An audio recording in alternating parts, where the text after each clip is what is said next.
All right, welcome to the Venus Flytrap podcast. I'm Dr. Stephen Paul Edwards, and I am your host. We've got another fabulous, entertaining, enlightening, empowering, and entertaining session for you today in the next 4 hours. Okay, just kidding. We're not going to do 4 hours. We are going to talk about something very exciting today, and that is who we really are. Excuse me? Yeah, who we really are. How on earth do you know who we really are? I'm going to tell you. Sit tight. So we've got really exciting time for us today, and so sit tight, and let's get started. A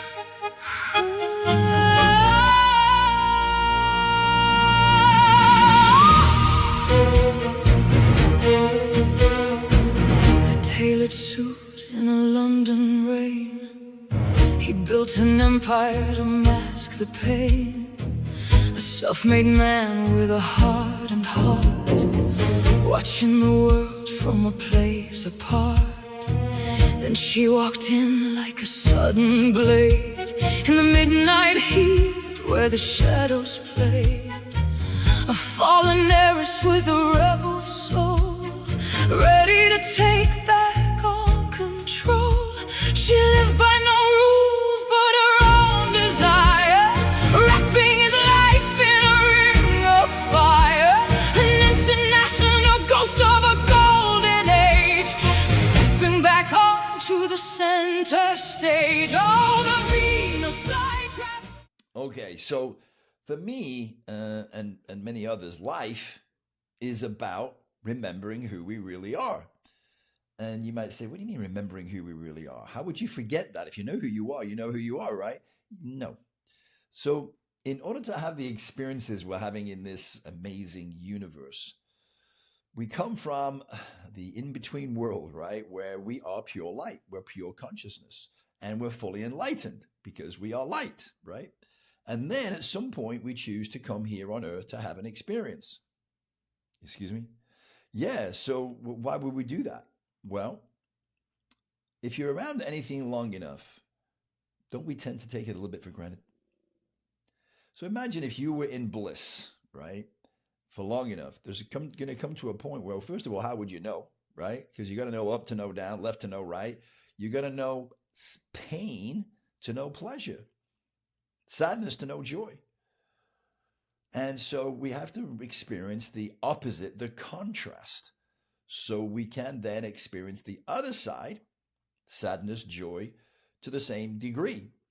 And the further we go down on the spectrum to on one side, pain, then the further we can go down on the spectrum to the other side, pleasure, right? So that's why we come into this world, what we would say is about suffering. Well, it is, but as you suffer, you gain more experience of who you really are, more strength, more determination,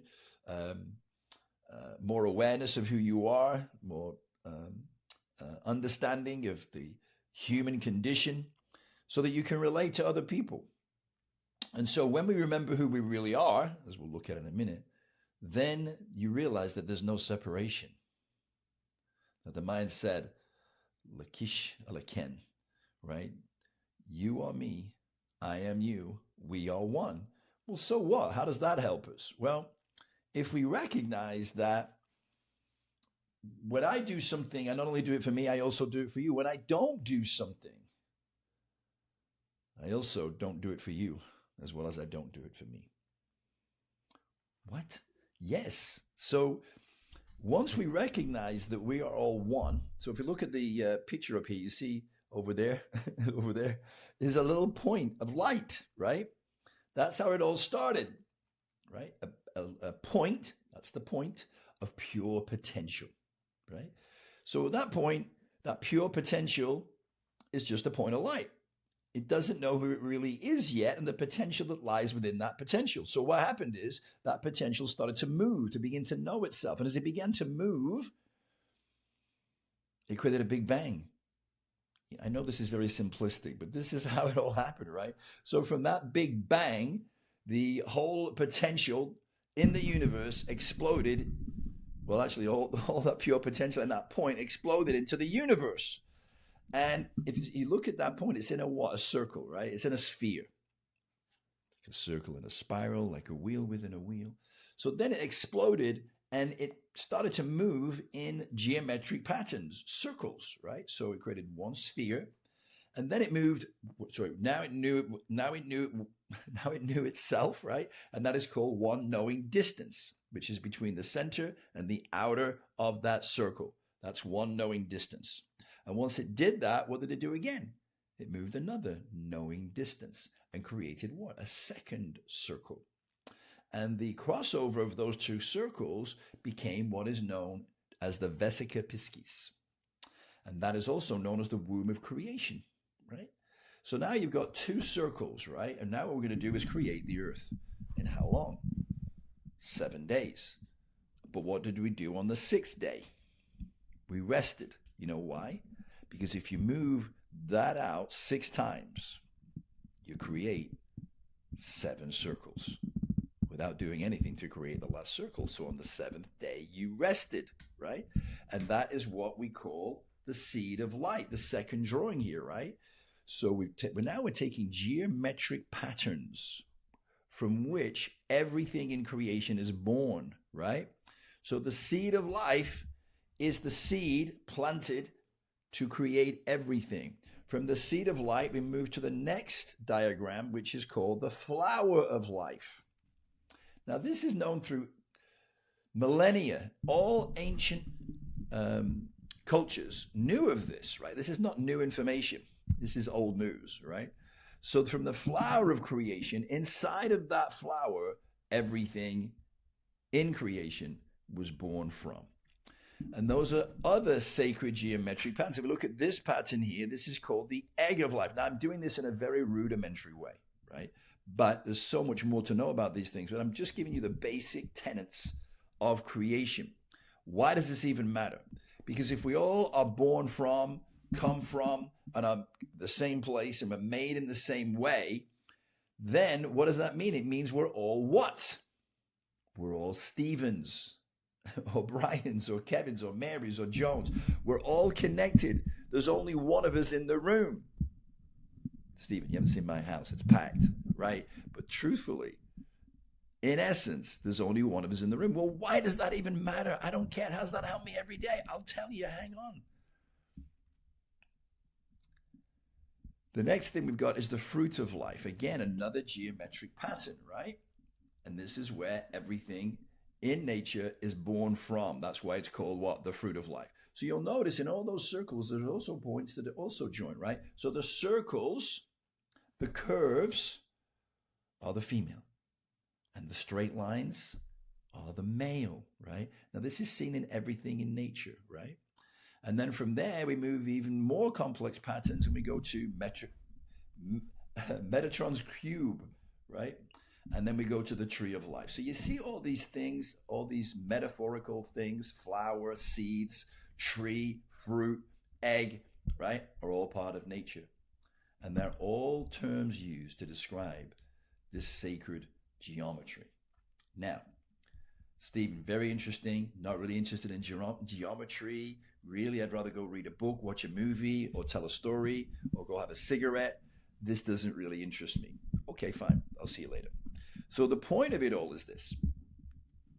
If we're all one, and you've all heard this, right? We're all one. Okay, great. I am one with the universe. How does that help me in my everyday life? I want to tell you. Because if we're all one and there is no you or me, there is just us being light beings. So we are born of light. We are the light. We are light beings. We were born in the image of God, and God is what? The light. Then we're all one. We're not apart from, we're a part of God. You all heard the saying, God is within us, right? That's right. That same potential lies within us. God never left you. God never could leave you because you're a part of God. It's like saying my fingers left me here alone. No, your fingers are attached, right? That might not be the best word, but you get my point, right?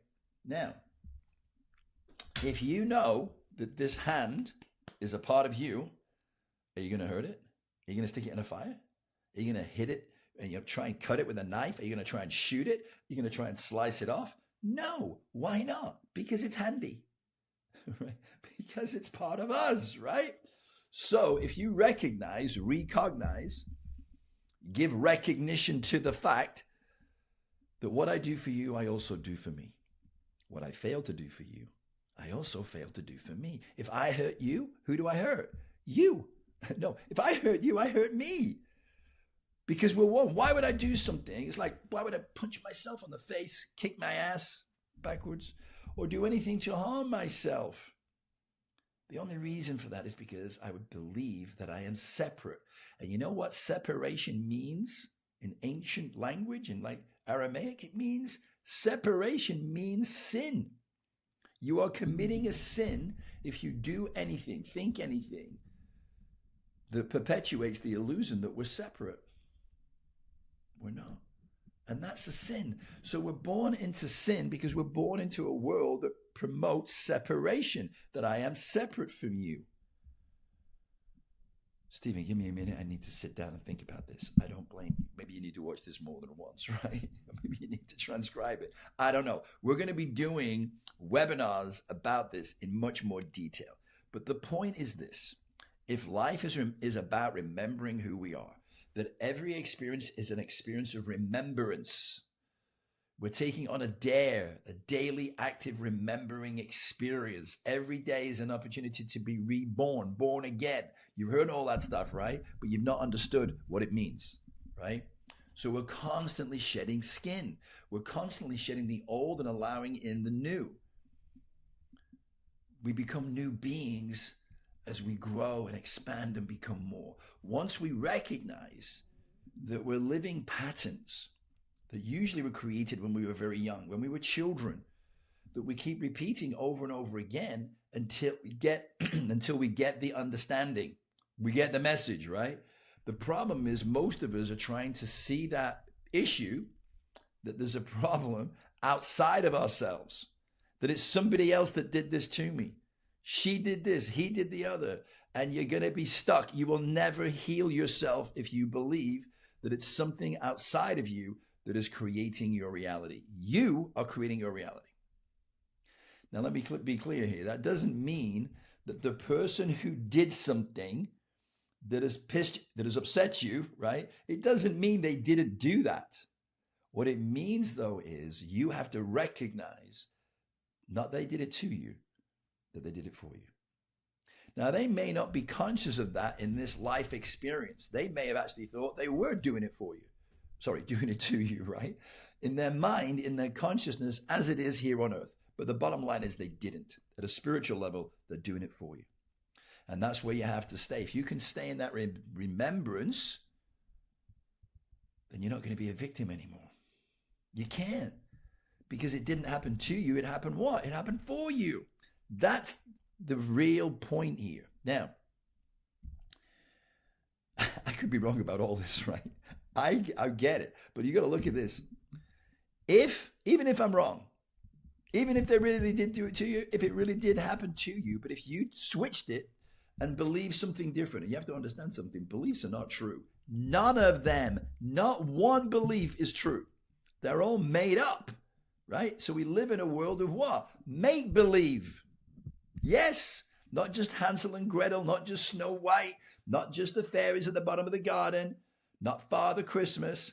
All of it is make-believe. Come on, Stephen. I know I can go outside and I can get in my car and I can drive somewhere. You're saying that's make-believe? 100%. It's an illusion.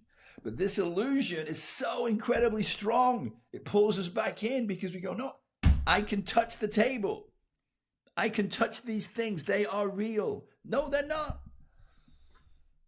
We're getting off track here a little bit, but they're not real. What are they? They're light vibrating at various speeds. Well, how does that create the feeling of touch? How can I touch this? Because the molecular structure of that object is light moving. Nothing stays still. Nothing. It's all moving. It's all vibration, right? However, your vibration has been slowed down enough for you to be in your body. That vibration is so slow that when I touch that other object, I don't pass through it because they're both moving so slow, it gives you the sense of touch. Imagine a propeller aeroplane sitting on the runway, turns the propellers on, you can't see the propeller anymore. It's moving so fast, but I promise you, if you walk in front of it, it's going to cut you in half or shreds, right? But you can't see it. And it gives the impression that it's not there. Or it can give you the impression that it is there because it slowed the vibration down to where it stopped and you could see the propellers.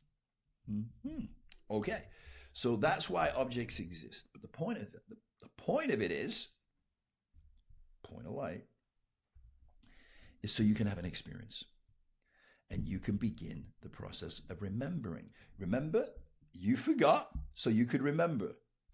How many times a day do you go, I just forgot that? I knew I'd put them there, but I forgot where I put them. Someone reminds you of an experience, you go, yeah, I'd forgotten I did that, right? Yeah, because you remembered, but you forgot. And you have to keep remembering and forgetting as you move along because it's all on a wave. It's not a straight line. Got the curves in there. The women all over the place. Just kidding. All right. So we have to have these experiences in our lives which help us remember who we are, who we really are. But sometimes to have that experience, you forgot what you knew. You had to forget what you knew to have that experience. Otherwise, you'd be constantly going, yeah, I already know that. But within that experience are things that you have forgotten, parts of yourself that you're giving away over time. So what's this got to do with the Venus flytrap? I have no idea.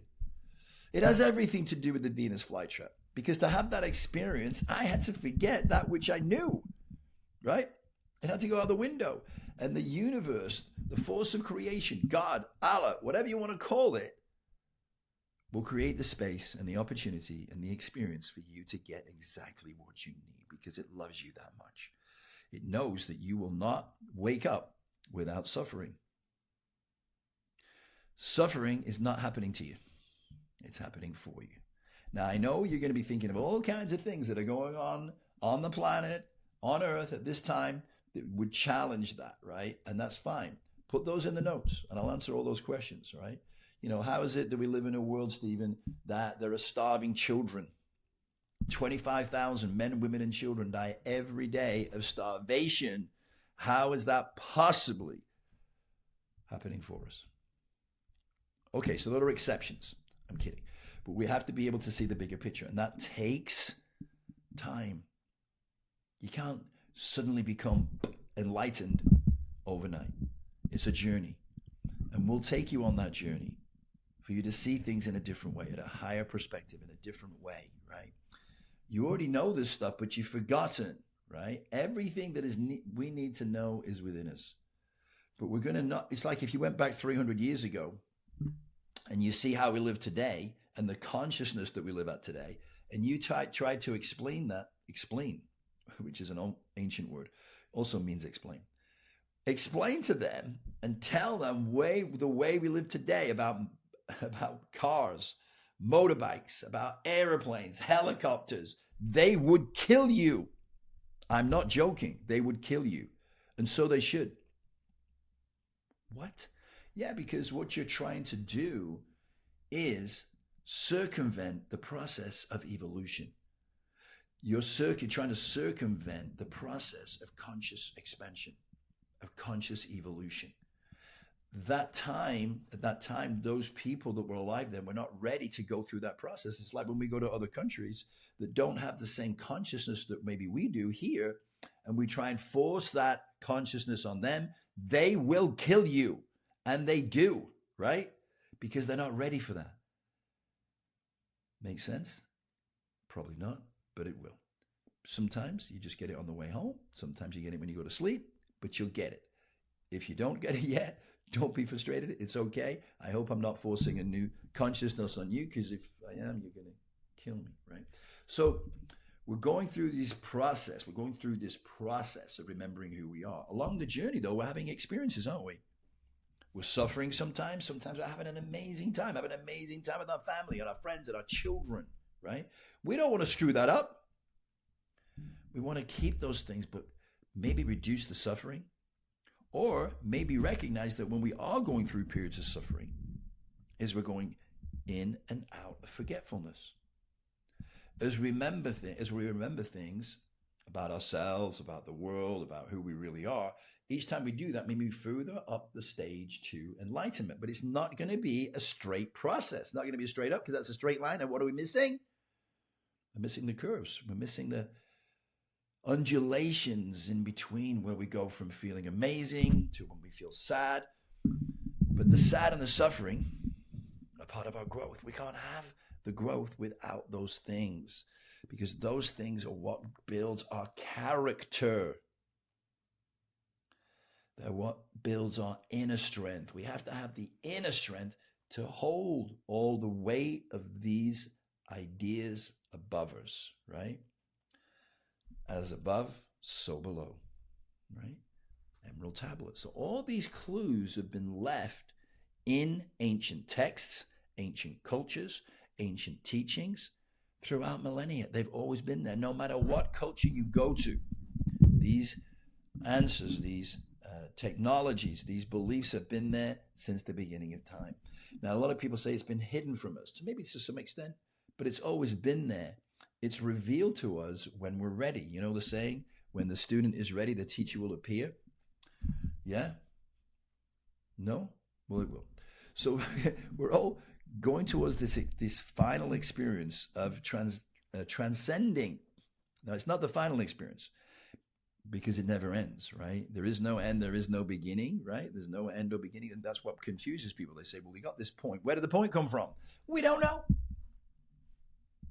Well, why don't you know? Because we're not supposed to. Not everything is going to be answered on the physical plane. Not everything can be answered in words, which is why no one's ever been able to explain God. Because it's unexplainable.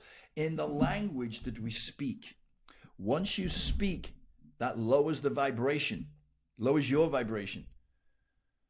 And at that low vibration, we can't understand. Words are confining. When we get into feeling, now we're getting a little bit closer. Feeling and emotion. And you don't have to say anything. Huh? Well, how do we communicate? Well, not going too far along here, but we communicate all the time without using words and without speaking. Have you ever been thinking about someone and suddenly the phone rings and they're 12,000 miles away? How did that happen? How about you call someone 12,000 miles away and they say they were just thinking about you? How about at some point you're just imagining something, you know, I need a pencil. God, you didn't say anything, and then you see a pencil. So our minds can manipulate consciousness, and everything is consciousness. So some people say, okay, well, who am I then? You say, I've got to remember who I really am. Who am I? Write this down. I am that. I'm everything in the universe. Your soul always knows you are the creation and the light. You are the light into which all of creation flows. Yeah, I know it's very esoteric. I know it's all spiritual and all that stuff. But the point of it is, right, the way it becomes useful is it gives you compassion. Because every potential you see in somebody else is a potential that lies within you. Every darkness that you see somebody else express is a darkness that lies within you. Everything. And so what you realize is, like I said earlier, that there are no victims and there are no villains. They're the same. And when you see someone committing an abhorrent act and you feel sorry for the victim, they're one and the same. There's no difference. And compassion means being able to say in your mind, in your heart, the person committing the abhorrent act is in as much pain as the victim that the villain is taking that pain out on.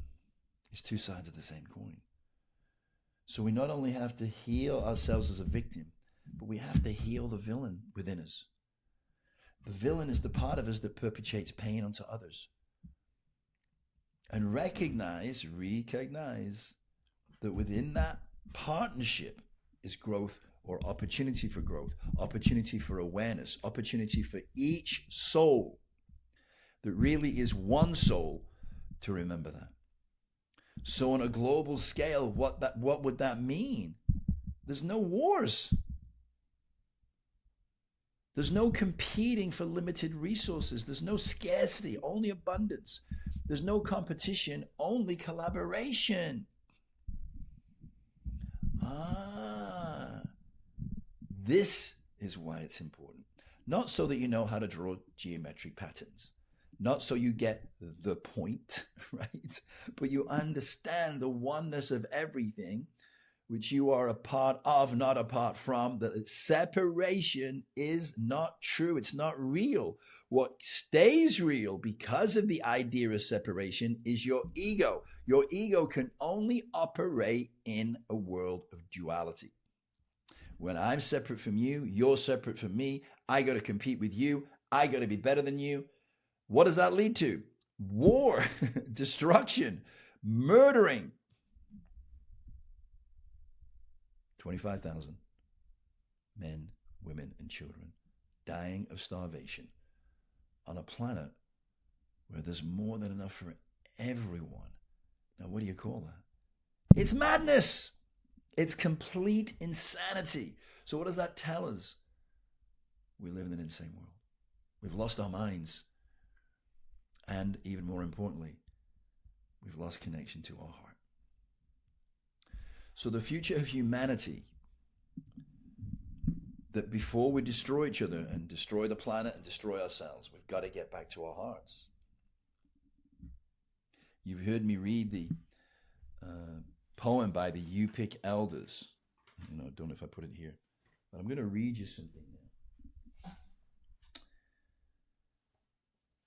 So first of all, I'm going to read you this. This is I'm an empath, which, by the way, is not always a good thing. It causes all kinds of problems. But for some reason, I can just put myself in other people's shoes, right?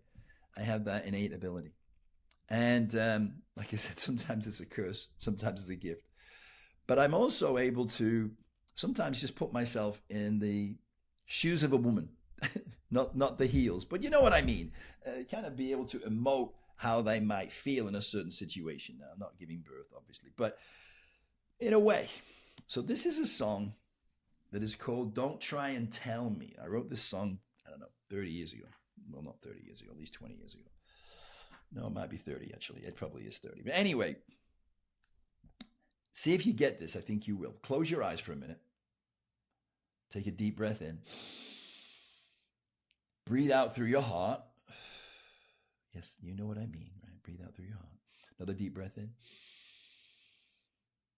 And just listen to this. Feet on the floor, hands in your lap, or in the lotus position if you prefer. I can see my little boy sitting in his chair, telling how for him life is so unfair. I would hold him tight and play with his hair. Tell him that no matter what, I will always care. So don't try and tell me that war is all right, that we must fight our enemy because we are right. You are not there when I wake up in the night. He told me he won't get killed, but I know that he might. I told him to walk, but he would always run. He was always so full of fun. He has been my life since his life began. Oh Lord, please bring back my son. So don't try and tell me that war is all right, that we must fight our enemy because we are right. You are not there when I wake up in the night. He told me he won't get killed, but I know that he might. So now he's grown up, wants to be a man, wants to fight for his country, do all that he can. I hope that one day he will understand that his life is worth more than just some land. So don't try and tell me that war is all right, that we must fight our enemy because we are right. You are not there when I wake up in the night. He told me he won't get killed, but I know that he might. So the point is, we have wars because people believe that they're separate, that we've got to fight other countries for their resources. Not really because we're right. It's for power, money, control, right? That's why our young men and women are sent to war. Now, I'm also going to say that there are a lot of lessons that people learn in war, but they don't need to be learned in war, right? They can be learned other ways. But we will continue, as we've done for millennia, to have and create wars because we believe we're separate.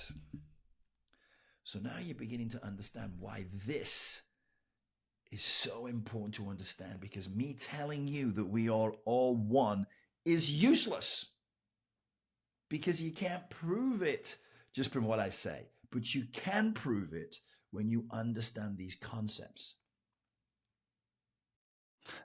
Hi, listen, I'm sorry to interrupt, but we're here to make a public service announcement.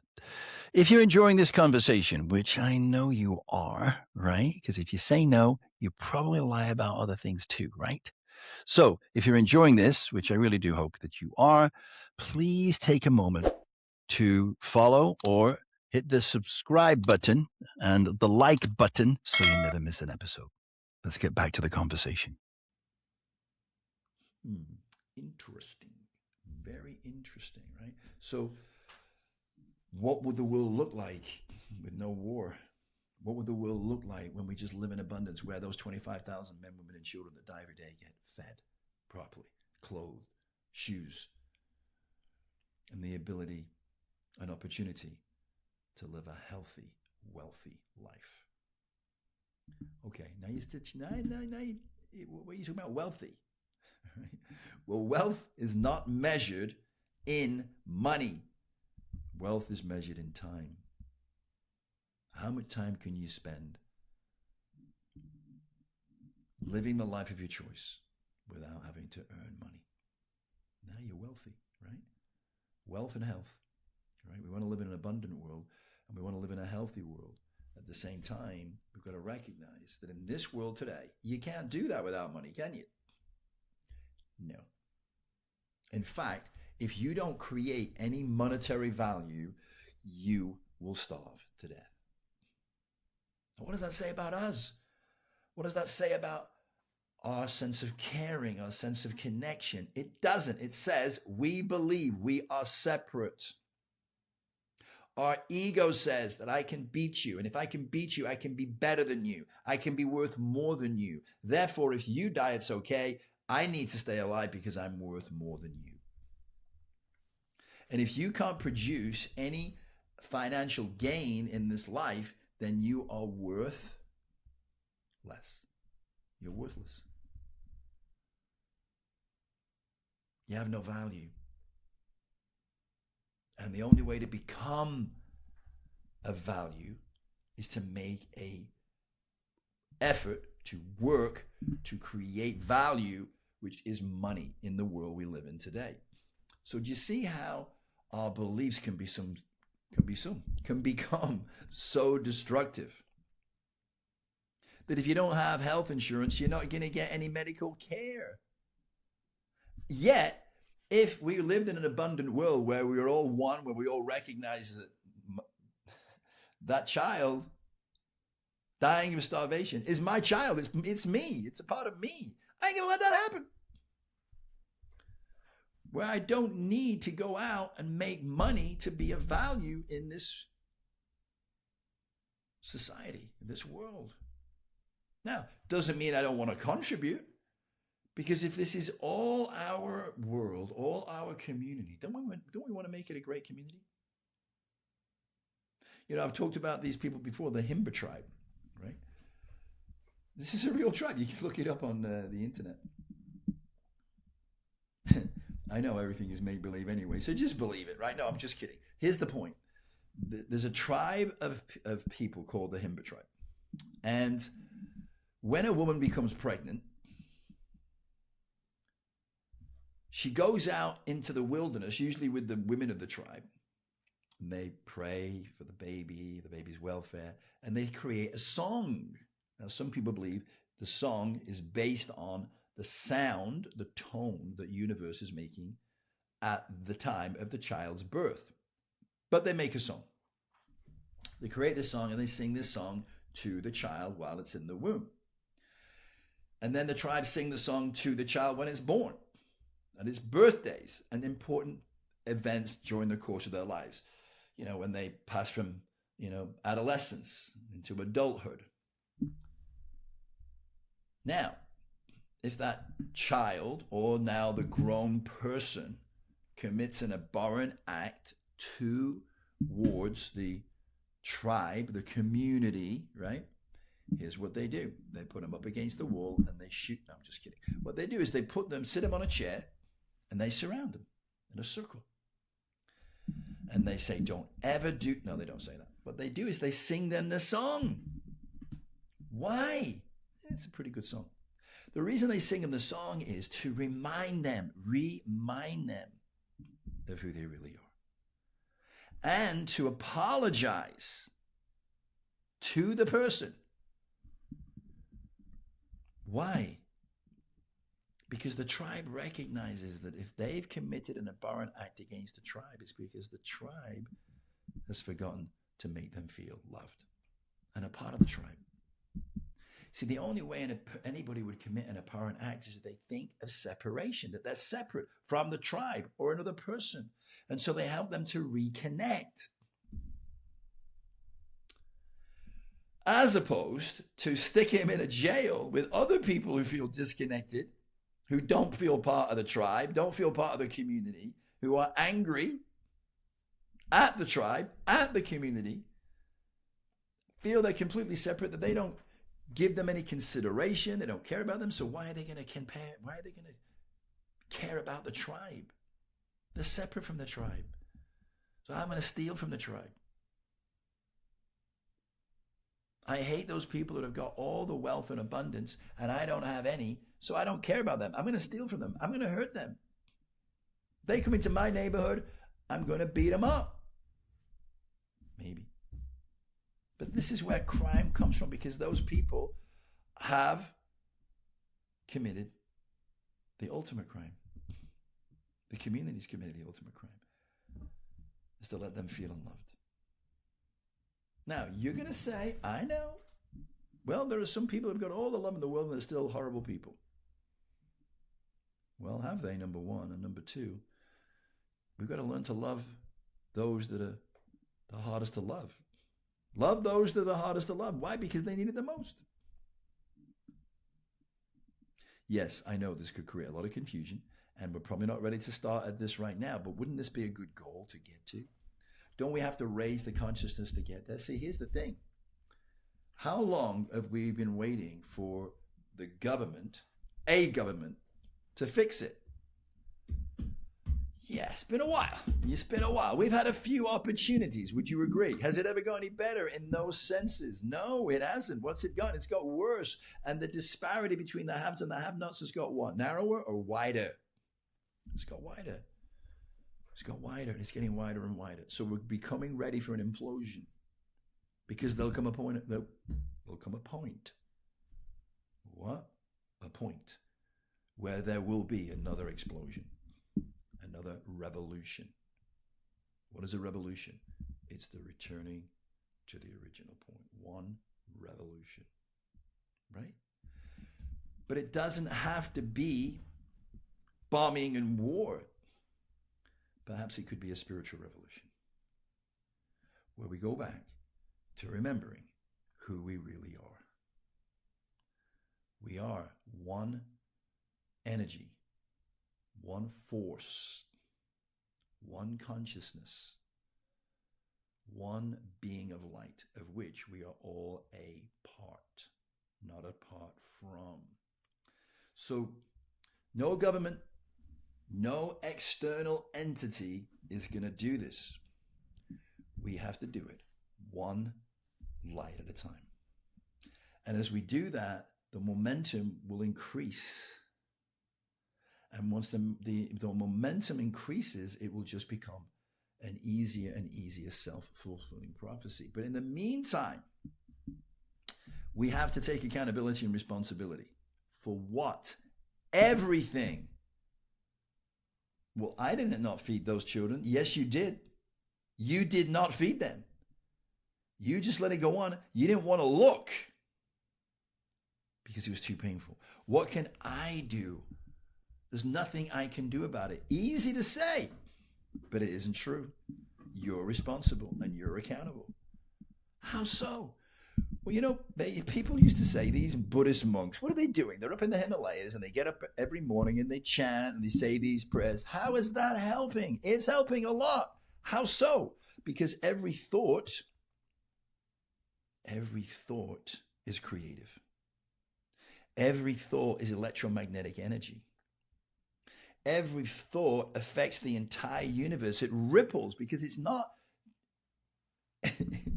Your thought goes into consciousness, which you might not be able to see, but it's there. If you move your hand in front of your face, you feel the wind, you feel the air moving, right? So there's not nothing there, you just can't see it. So when you send a thought out into the universe, it has impact, it has effect. Everybody wants to change the world, but all you really need to do is change your vibratory energy. And it automatically changes the world. But the more we do that, the more human beings that are doing that, the more humans that are being, instead of human doings, we are affecting the entire consciousness of which we are all a part. So this is all about me. I want to move further up the vibration. I've been to the top. I have. Would you come back? I didn't have a choice. You guys dragged me back. I'm kidding. But it's a wave. You will go up in consciousness. You'll come down.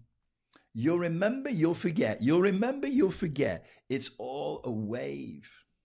So you remember part of who you are, of who you really are. But now you're going to go to another level beyond that. So you're going to come back down, forget, have a bit of suffering, and come back even higher. And so when I went into this relationship with Tomas, I was ready for going to the next level. I was ready for the next level of suffering. And I suffered, right? I made what you would say are huge mistakes. And I would have agreed with you until I really got down to the nitty-gritty and got back to remembering this stuff that I'd known for a long, long time. I'm still remembering part of it because I forgot, because I got burned out on it, because I went into it too deep. And when I chose to forget, the right circumstances, the right person, right? She came into my life and she helped me remember. She helped me remember, for which I'm totally grateful. She was a master teacher to me. What does a master teacher mean? Well, let me put it this way. You know, I said that we come into this life having chosen to forget that which we know, that we are the light into which all of creation flows. But we're going to need to remember, and this is so real, this is so sticky, like the nectar from a Venus flytrap flower. It's so sticky, it's so real, it's hard for us to extrapolate ourselves from it. The nectar in our world are the material things, the cars, the boats, the planes, the beautiful woman, the wealthy man that just pull us out, right? Keep us in that, you might say the matrix, right? Keep us in that Venus flytrap, unable to get out, right? So before we come here, what if? When we were talking to God about coming back down here again, and we said, God said, what? Didn't say it like that. What, darling? What? I think I know who I am. Oh, you do you? Well, who are you? I am the light. God says, yes, that's right. You are the light. And the little soul, you, went, pretty cool. But hey, here's the thing, God. I'd like to experience myself being the light. Is that possible? Oh, yes, that's possible. The only problem is there is nothing but light. And you went, oh, really? Huh. Well, you're God. You think of something. So God says, I already have. But in order for you to experience what you are, you'd have to experience what you are not. I hate to ask you this, but what is that which I'm not? What you are not is darkness. What the heck is darkness? I just told you it's what you are not, right? Or will I be afraid? Only if you choose to be. But there are many aspects of yourself that you could experience. So you got to, pick one. For example, it's a great experience to be happy. It's a great experience to be sad. It's a great experience to be able to forgive. I want to be able to forgive. Would that be good? Oh, yes. Oh, yes, that would be good. But again, there's just one problem. There's a lot of problems up here. What's the problem now? Well, there's nobody to forgive. What? Yeah, you're all perfect beings of light. There's no one to forgive. And right at that moment, one little soul called Tamaz raises her hand and says, I will do something for you to forgive me for. And I said, and I remember this clearly, I said, you would? But why would you do that? You're such a perfect point of light. Why would you lower your vibration to such a low level so that you could do something to smite me and hurt me? Why would you do that? And you know what Tamaz says? Because I'm sick and tired. No, she didn't say that. She said, because I love you. And don't you remember? You and I, we've done this so many times before. We've been the up and the down of it, the victim, the villain of it. Oh yeah, we've done it so many times before. All I ask is that when I come into your life as a 5'11" former international supermodel, and I do all this shit to spite you, that you just remember who I really am. And you know what I said? I can't promise that, but we'll have a good time. No, I didn't say that. I said, of course. And so we ran off to Earth to play our game. And she went off in one direction, I went off another, only to come back at the right time, in the right place, to play out our game. Now, how cool is that? Well, it wasn't cool going through it, but I learned more from that experience than anything else I've ever been through in my life. I worked with Tony Robbins, I worked with Robert Kiss, and so many other incredible luminaries who've changed my life in profound ways. But none of them taught me as much as Tamaz. So I'm so grateful to her for her soul, for her spirit, for sacrificing so much for me to learn these things, to grow and remember more of who I really am. Things like forgiveness. Things like vulnerability. Things like authenticity. Things like walking through and letting go of shame, of all the things that I thought I'd done or had happened to me that I didn't want other people to ever find out about because I thought they would diminish me in their eyes. And what I learned from and through her was that vulnerability is a power, not a weakness. That authenticity is a power, not a weakness. That trust is a power, not a weakness. In fact, they all give us tremendous strength.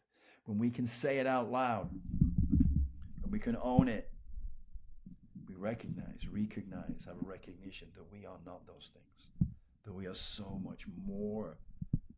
And there's so much more growing and expanding to do. We're just getting started. I'm just getting started. I'm still learning from that experience to this day. I still have aha moments. I go, wow, I didn't get that part. I didn't get that part. And that's exciting because one of the things we have, one of the needs we have as human beings, we need certainty. We need variety. We need connection. We need significance. But the two primary needs we have as human beings are growth and contribution. So as I learn these things, I grow. As I share these things, I contribute. Everything in nature is either growing and contributing or it's dying.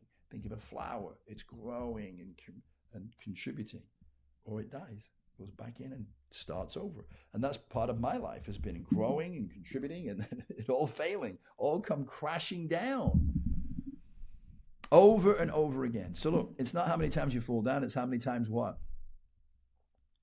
Yeah, it's how many times you pick yourself back up and say, what was that showing me about myself? What can I learn from that? How can I grow from that? What parts of myself had I given up that I needed to remember? So during the course of our lives, we give parts of our potential away, our abilities away. Whatever potential is seen in someone else that we admire, that we're drawn to, is a potential that lies within us. What we haven't done is actualize it yet, right? Or we've been afraid to, because we've been afraid to carry that responsibility. Or we've judged. All these things are opportunities for us to remember who we really are. It's not about them, but you can make it about them, right? You can hold anger, you can hold resentment towards someone for what you think they did to you. Now, again, just to reiterate, it doesn't mean they didn't do it, right? It doesn't mean that you make what they did okay. It's that you just realize they did it for you to remember things about yourself that you had forgotten, lost along the way. And that is the truth, according to Dr. Stephen Paul Edwards. It can be true for you or not. That's your choice, But put your notes in the notes. Put your thoughts and questions in the notes underneath. I promise you I'll answer those questions, because this has opened up way more questions than it's answered. I recognize that. I know I'm going to take some heat. It's okay, because here's the truth. The truth is not afraid to be questioned. In fact, the truth wants you to question it. Why? Because the truth knows it's the truth. It's got nothing to hide, nothing to fear. Only concepts, ideas, and beliefs that will not be questioned. They are afraid of the truth. So, I think that's a pretty good session. What do you think? How do you feel? Are you vibrating? Are you moving? Yes, you are. Now, let me read one last thing to you, which I'd mentioned earlier. We're going to go back to living from our hearts. But that's going back. It's not going forwards, right? That's what the ancients told us, didn't they? Didn't they say, live from the heart, speak from the heart? If something is true, it will be heartfelt. And that's true. Because a word, when spoken, is what? It's a vibration. And when you get back in touch with your heart, which has as many neurons as neurons of intelligence that your brain does. This is the CIA, your central intelligence agency, right? This is the center of your intelligence, which is very, very close to intelligence, all right? So when we get back to that intelligence, which is felt, not thought, felt in the heart by your intuition. Yes, I know, in the book, my intuition was telling me no, but I did it anyway, right? So we got to learn how to reconnect with our intuition. That was something else I learned, right? To tune into that intuition. Here's the challenge. Your intuition in your heart whispers. Your mind shouts, and very often shouts over your intuition. So we got to learn to recalibrate, to be coherent with our heart. And that will raise the consciousness immensely. And if you're listening to your intuition, letting your intuition guide you, how fast is that? When you think things through, you and ah about it, your ego is going to get involved. And then you're going to be saying things like, I knew I shouldn't have done that. Or, I knew I should. And that's how you make mistakes. Right? That's how you end up going through things that you really didn't need to go through. That afterwards you might say, well, I'm better for it, but I'd rather not go through it again, right? And that's how I feel about what I went through with Tomas. I'm grateful for it. I was blessed by the experience beyond measure, but I ain't going through it again. And so I had to figure out what were the patterns that I was repeating that brought that experience into my life, caused me so much pain and suffering. That is the secret. All right, now, I'm going to read this. Eyes closed, please. Yes. Eyes closed. Deep breath. Hands in your lap. Let it out through your heart. And this is from the Yupik elders. And I'll tell you more about them later. But they have a saying that we live today in what is called the reverse society, or the inside-out society. They say with legitimacy that we have reversed all the laws of living, that we used to teach how to live. Now we teach how to make a living. We used to honor elders, and now we honor money and possessions. The heart used to tell the mind what to do, and now the mind tells the heart what to do. We live in a society that is totally in the head. Before, the brain would serve as an agent to fulfill that which comes from the heart. We live in a society that is totally in the head. Most people have forgotten to listen to the heart. Listen to the heart. The heart is the only thing that is present.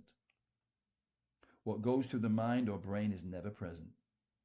The mind is never present. It is always, in all ways, either in the past or the future. It is never in the now. This is the reverse society.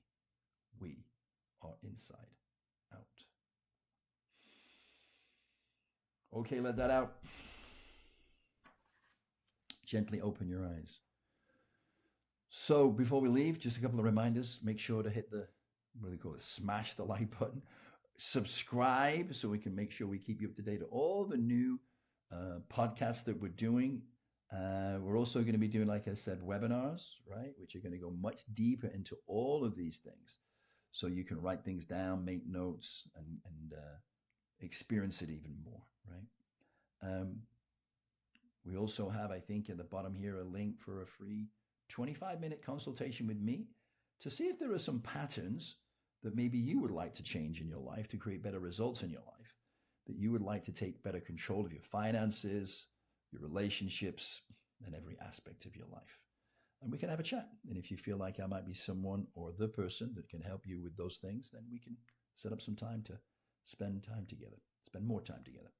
All right, there's the link for the first 3 chapters of the Venus Flytrap book, the first and the second, right? So, you know, if you haven't bought it yet and read it, why not? But if you haven't, get the first 3 chapters for free, read them, and you will buy the book. Someone told me yesterday it's sold out. I'm not exactly how that could happen. But anyway, it's going great. People are loving it. It's a phenomenal, phenomenal book. I know he's going to say, well, he's going to say that. Well, I am saying it because it's true, right? And you will get a lot out of it. You could just read it as an entertaining book, or you could read it as a way to remember who you are, or more of who you really are, right? And you will. But it's just the beginning. It's a catalyst to begin the change, to begin the remembrance of who you really are. All right, until next time, remember, nothing happens to you. Everything happens for you. Let's go. Spiritual sparkle in a world of gray, finding the truth in the disarray. It's a raw confession of a life lived fast, breaking the chains of a heavy past, from the erotic spirit to the soul's rebirth,